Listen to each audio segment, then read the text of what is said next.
আপনি যদি মুসলিম হয়ে থাকেন আর আল্লাহর পথে না থেকে থাকেন, তাহলে মনে রাখবেন একদিন না একদিন আপনাকে আল্লাহর পথে ফিরে আসতে হবেই। এছাড়া আর কোনো উপায় নেই। যে সৃষ্টি করেছেন তাকে স্মরণ করতে হবেই। এখন হয়তো আপনার গায়ে শক্তি আছে, ক্ষমতা আছে, চেহারার সৌন্দর্য আছে, তবে এটা ক্ষণস্থায়ী, এটা চিরজীবন থাকবে না। আল্লাহর পথে যত তাড়াতাড়ি আসবেন তত তাড়াতাড়ি আপনার জন্য মঙ্গলময় আছে। এই জন্য হাদিস কোরআন সম্পর্কে জানা আপনার জন্য জরুরি। হাদিস শুনুন, কোরআন সম্পর্কে জানুন।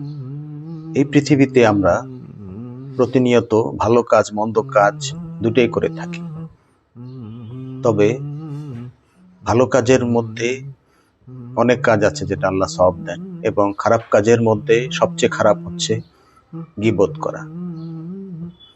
আপনি কারো কাছ থেকে ঋণ করলেন, আপনি ঋণ শোধ করতে পারবেন, কিন্তু আপনি যদি কারো নামে গীবত করেন, সেটা কিন্তু কোনোভাবে শোধ করার কোনো উপায় নেই।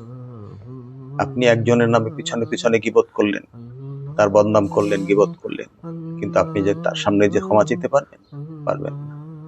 সুতরাং গীবত না করে, গীবত ঋণের চেয়েও মারাত্মক, খুবই খারাপ একটা বিষয়।